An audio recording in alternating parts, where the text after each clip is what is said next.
In March of 2010, the Jamaica Deposit Insurance Corporation, JDIC, staged the first Caribbean Bank Insolvency Conference at the Rose Hall Resort and Spa in Montego Bay.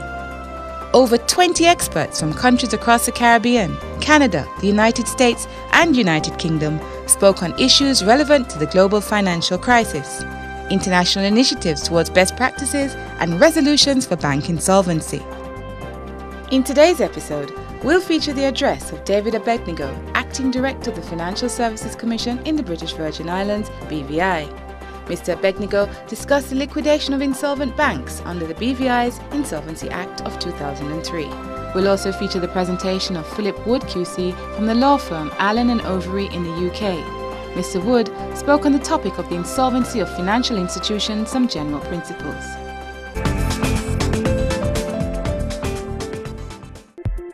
Phillip Wood QC is a specialist in comparative financial law, insolvency and regulation. He's a special global counsel at Allen & Overy in the UK. Mr. Wood is also a visiting professor at several universities, including the University of Oxford and the London School of Economics and Political Science.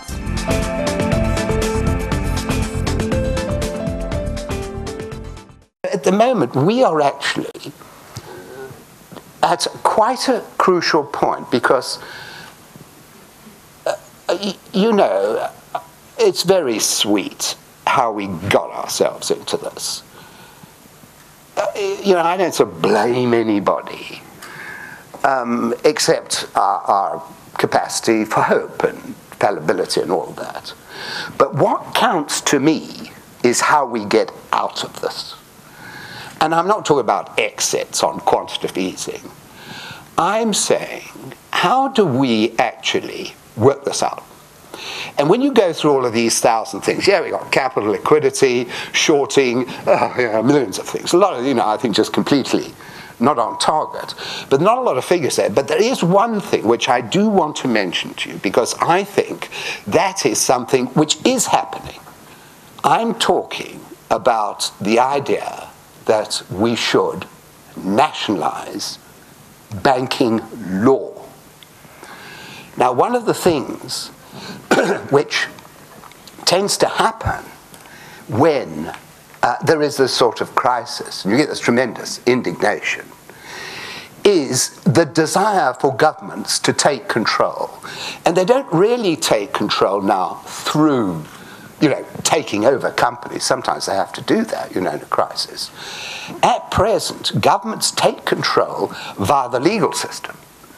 And if you look at the amount, if you look at what the position of banks, because of that, the amount of law which now governs banks from the cradle to the grave, from the womb to the tomb, is massive. I mean, talk about Moses' 10 Commandments. Well, the FSA in the UK has got 10,000 pages of rules.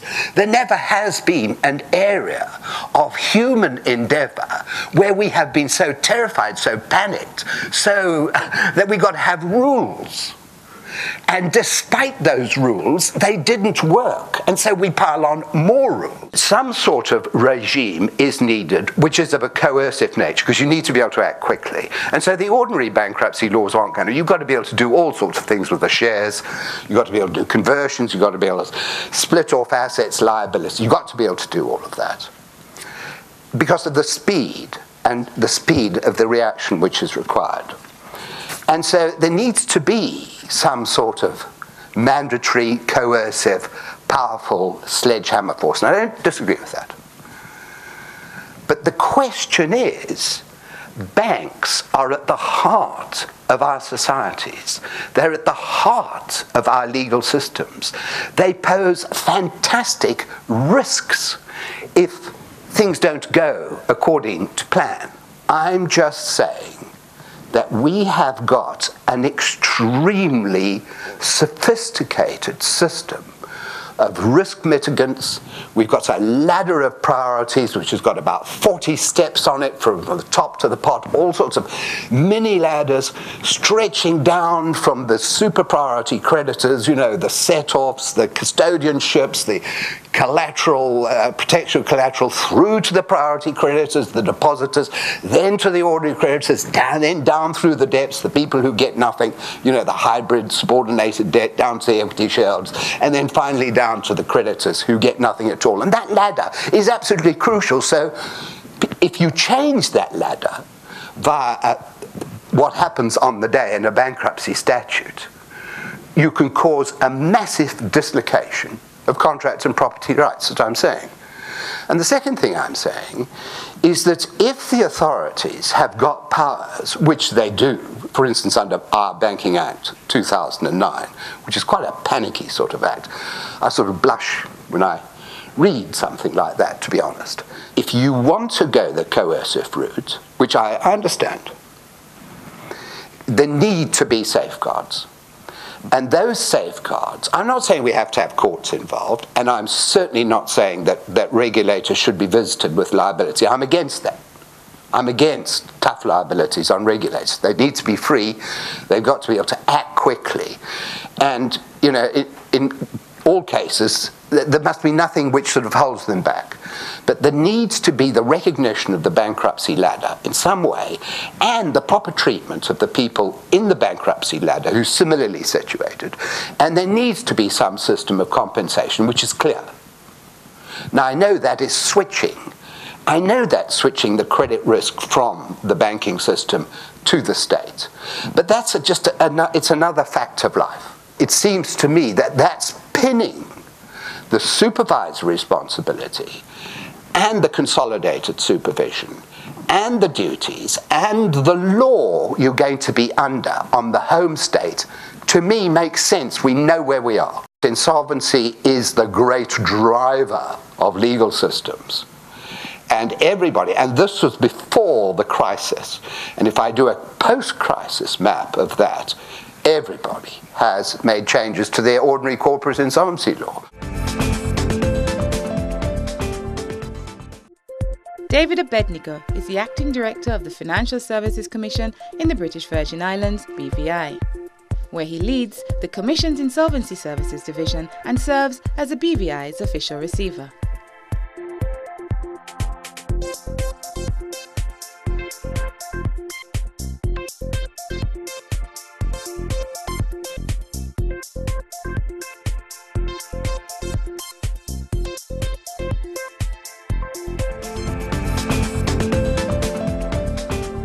I would have great difficulty discussing the Insolvency Act without speaking first about the BVI Financial Services Commission. The Commission is the regulatory authority for all financial services business operating in and from within the BVI.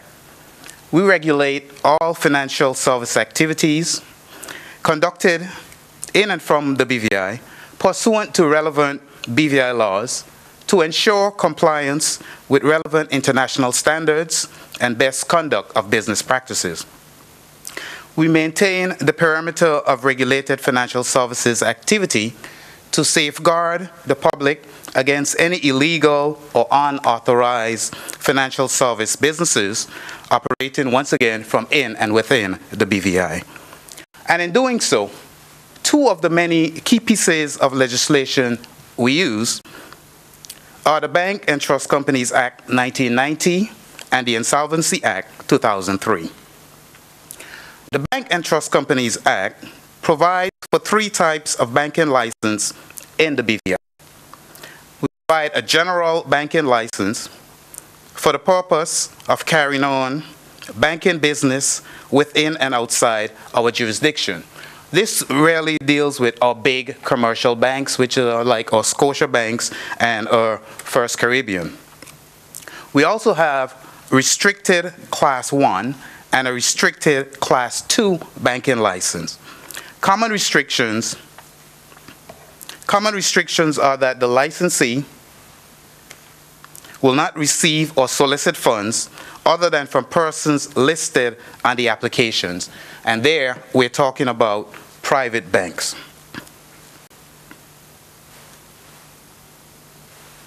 In the British Virgin Islands, we do not have a central bank or a deposit insurance scheme. A bank, at the point of receiving its license, is expected to maintain capital resources prescribed by the Commission and also required to keep on deposit or invested such sum of money as may be prescribed by the Commission.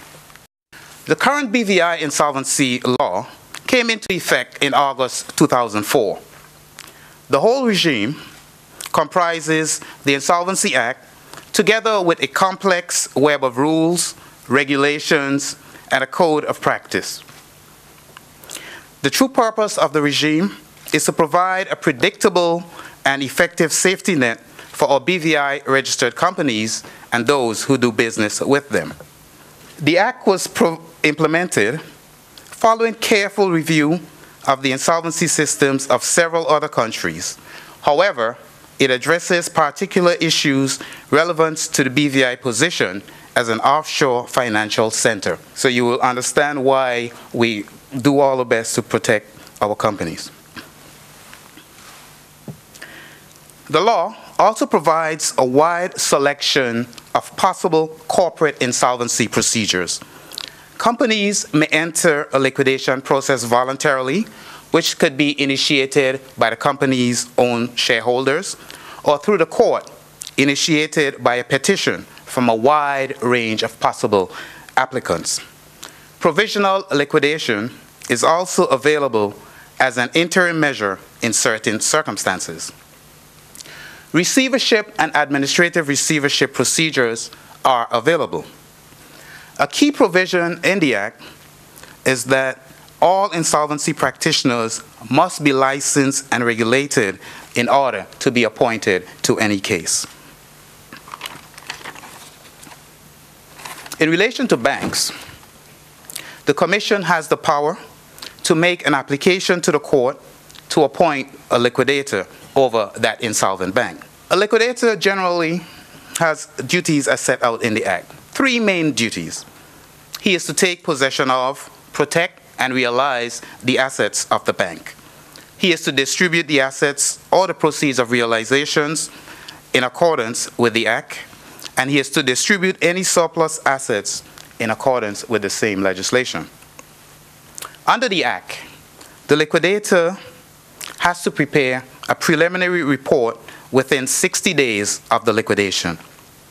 Another key section is the area of malpractice.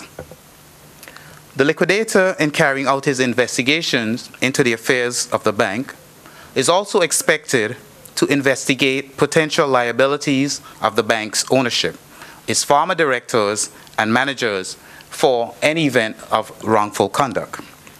The termination of a bank liquidation is conducted in the same manner as a normal corporate liquidation. The liquidator is expected to send to every accepted creditor and member of the bank his final report, along with a statement of realization and distributions.